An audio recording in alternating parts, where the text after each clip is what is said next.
Slick back. No, slick back. That's what I said. Slick back. No, nigga, I'm a pimp named Slick back. Pimp named Slick back.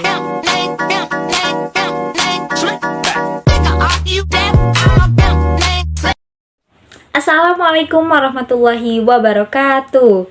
Perkenalkan, nama saya Wulan Melani. Saya dari kelas A3 PGSD 23. Di sini saya akan menjelaskan atau menganalisis mengenai kesalahan kebahasaan, ejaan, dan juga pengucapan dalam sebuah video. Video ini bertujuan untuk memenuhi ujian akhir semester konsep dasar bahasa Indonesia. Namun, sebelum saya menganalisis, izinkan saya untuk menayangkan video tersebut. Itu kalau misalnya anak kejang demam, apa yang harus kita lakukan, Dok? Untuk pertama kali, pasti kita panik banget sebagai orang tua kan? Benar. Nggak langsung dibawa ke rumah sakit dong, Dok.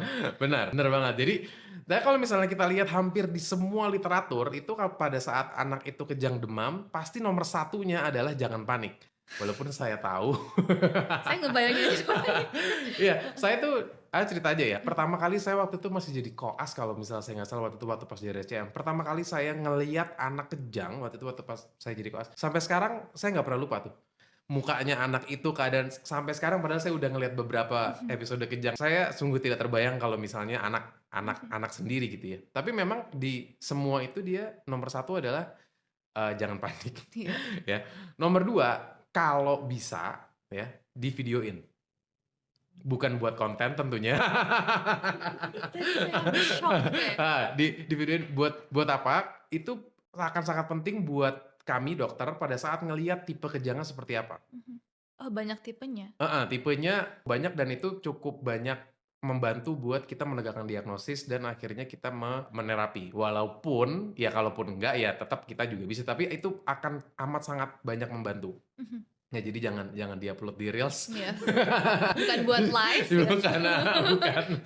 Gitu. Jadi itu terus habis itu kalau misalnya anak itu dia dalam kondisi dia sudah tiduran, kalau misalnya dia belum tidurin, misalnya ada yang anak kejangnya sambil duduk, ada yang anak kejangnya sambil berdiri walaupun habis itu mungkin dia jatuh. Tapi kalau misalnya itu usahakan dia tiduran. Terus baju itu kalau misalnya pakai baju yang kayak gini kita buka supaya dia tidak nyekek. Oke. Terus kalau misalnya beberapa kondisi terjadi pada saat anak itu lagi makan. Di tengah-tengah makan, jadi mulutnya masih banyak makanan. Itu kita buka, abis itu kita keluarin makanannya karena kita nggak mau dia tersedak. Oke? Abis itu miringin, abis itu kita diem aja. Miringin kanan kiri bebas. Abis itu kita diem aja. Jangan pernah memasukkan apapun ke dalam mulut anak pada saat dia itu kejang. Sendok, tangan kita, dikasih minum buat anak kejang itu bahaya banget. Karena sebenarnya kejang demam itu bukan penyakit yang berbahaya dan mempunyai efek jangka panjang. Jadi sebenarnya masuk ke dalam penyakit yang tidak terlalu berat. Tapi kalau misalnya dia itu dikasih minum, kejangan kondisinya nggak sadar ya. Kejangan kondisinya nggak sadar. Pada saat dia nggak sadar lalu dia dikasih minum, minumannya masuk ke paru-paru. Yang terjadi dia adalah menjadi aspirasi paru-parunya jadi banyak cairan. Jadi jangan pernah dikasih apapun, jangan dikasih sendok. Saya sering banget dapat pasien yang kayak dikasih sendok, akhirnya terjadi giginya patah. Giginya si anak patah. Gitu, padahal nggak ada bener-bener nggak ada gunanya. Nah, lalu kita tunggu maksimal itu 5 menit. Karena biasanya kejang demam itu akan berlangsung kurang dari 5 menit. Nah, setelah itu kalau misalnya setelah dia 5 menit, lalu habis itu kita lihat keadaan anaknya. Nah, dalam video tersebut terdapat beberapa kata ejaan yang tidak sesuai dan juga pengulangan kata atau pemberusan kata yang dilakukan oleh figur dalam video tersebut.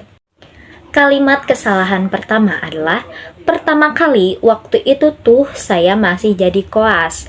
Kalau misalnya saya gak salah, waktu itu tuh waktu pas di RSCM.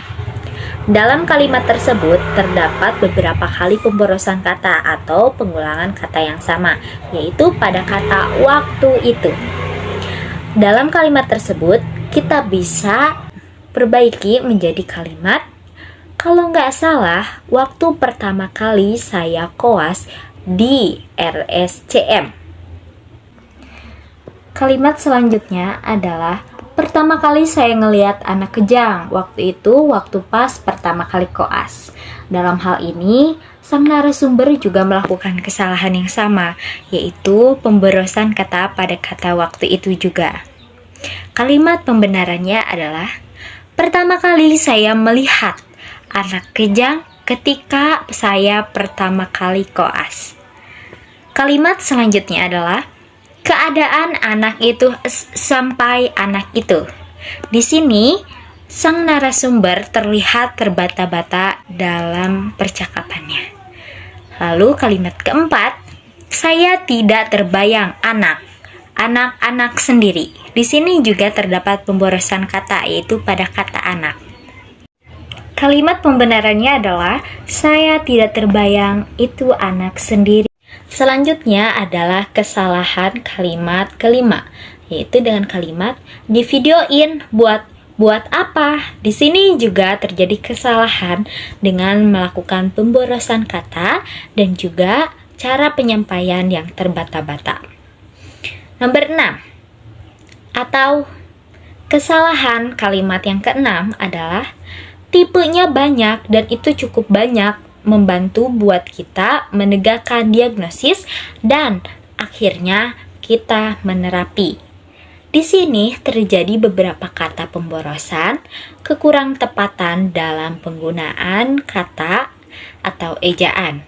Dan kalimat perbaikannya adalah tipenya cukup banyak dan hal itu membantu kita untuk mendiagnosis hingga akhirnya kita melakukan terapi. Sekian pemaparan yang dapat saya sampaikan. Mohon maaf apabila terjadi banyak kesalahan, baik dalam ucapan maupun pengeditan. Wassalamualaikum warahmatullahi wabarakatuh.